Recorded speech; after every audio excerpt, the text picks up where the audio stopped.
सरकार बचाएंगे या बेटी? बेटी तो बचा नहीं पाए।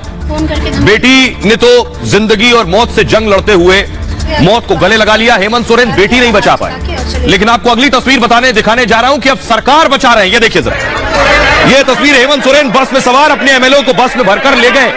बेटी तो बचनी नहीं थी, बचा नहीं पाए, लेकिन सरकार ज्यादा जरूरी है मुख्यमंत्री के लिए, तो सरकार बचाने चले। ये तस्वीरें आप देख रहे हैं, बस में आगे हेमंत सोरेन आपको नजर आ रहे हैं, सरकार बचाने ले जा रहे हैं। शर्मसार करने वाली तस्वीरें। सोचिए, जिस राज्य में कल ही बेटी ने दम तोड़ा, बेटी के लिए कोई संसाधन नहीं थे मुख्यमंत्री के पास, लेकिन अपनी सरकार बचाने के लिए, कुर्सी और गद्दी बचाने के लिए मुख्यमंत्री ने पूरा लाव लश्कर, बस भी लगा दिए, चार्टर्ड प्लेन भी लगा दिए, जहाज भी लगा दिए, होटल भी है, बेटी के लिए नहीं था। जरा रिपोर्ट देखिए। हम जरवाटी से रहने वाले हैं और एक लड़का हमको फोन करके धमकी दिया। उसके बाद फिर सोए हुए थे अपने रूम पे, बाहर से पेट्रोल डाल के और आग जला के और चले गया। वो लड़का कौन था? खिड़की खोल के देखे तो मोहल्ला का ही था। लड़का का नाम शाहरुख है। मुख्यमंत्री हेमंत सोरेन इस बेटी को तो बचाने के लिए न बस दे सके और न हवाई जहाज से दिल्ली भेज पाए, लेकिन जब सीएम के लिए सूबे की बेटी से जरूरी अपनी गद्दी और सरकार हो, तो उस सरकार को बचाने के वास्ते विधायकों के लिए बस भी आ गई और हवाई जहाज भी, जिसमें बिठाकर सोरेन अपने विधायकों को लेकर रायपुर पहुंच गए।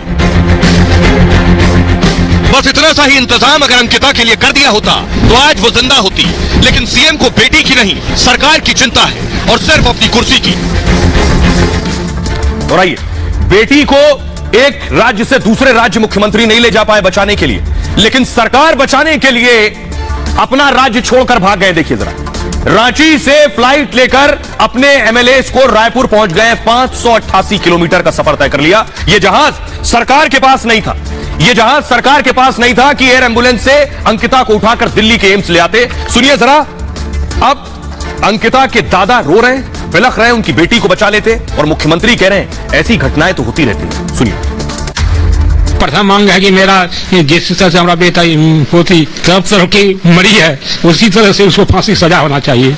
दूसरा मांग है, हम एक गरीब व्यक्ति है, देखिए हमारा पुतो कैंसर से मर गया, सारा जमीन घर में बेच करके इलाज कराए, 27 लाख रुपया खर्चा किए, तो बची, इसलिए अंकिता भी चली गई। हम आगे अंकिता को मुख आगे दिए हैं, उसको हम बच्चे से पोसे थे, वो हमको आगे देना पड़ा, वो हमको आगे देता, अगर काज करता, क्या करें, वो तरफ के रो के मर गई। इसलिए हमारा मांग है, पहले से फांसी सजा हो, हमारा 5 करोड़ रुपया की। घटनाएं होती रहती हैं और सरकार सभी घटनाओं को नजर रखती है। आप पता कर लीजिए सरकार के नुमाइंदे उनके तक पहुंचे कि नहीं पहुंचे। अगर जानकारी ना हो तो अननेसेसरी चीजों को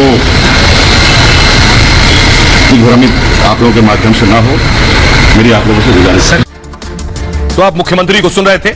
आइए अब आपको दिखाने जा रहा हूं, देखिए जरा, मुख्यमंत्री अपने एमएलए को कहां लेकर पहुंचे। ये देख रहे हैं, ये एमएलए रायपुर पहुंच गए। बेटी दूसरे राज्य नहीं जा सकी, मुख्यमंत्री कम से कम अपनी कुर्सी तो बचा ही लेंगे। ये आप देख रहे हैं तस्वीरें, तो रायपुर लेकर पहुंच गए हैं। सीएम बचेंगे, बेटी बचा नहीं पाए। देखिए जरा, आपको दिखाने जा रहा हूं बस के जरिए कैसे सारे विधायक पहुंचे। अंकिता उस राज्य की बेटी अब मुख्यमंत्री से सवाल पूछ रही है, मुख्यमंत्री जी मेरे लिए कम से कम ऐसे इंतजाम कर लिए होते तो आज मैं जिंदा होती। हेमंत सोरेन को विधायकों में दरअसल फूट का डर था, उन्हें लग रहा था कुर्सी चली जाएगी, ज्यादा जरूरी है।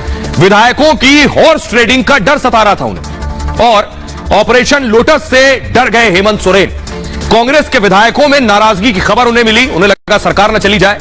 परिवार में भी फूट का डर सता रहा था उन्हें। भाई बसंत सोरेन मुश्किलें बढ़ा सकते हैं, रांची में रहकर सभी पर नजर रखना उनके लिए मुश्किल है, इसलिए सरकार ने चार्टर्ड प्लेन बुक किया। बाकायदा प्लेन से विधायकों को रायपुर भेजा गया, उसके बाद रायपुर में विधायकों को होटल में रोका गया बाकायदा।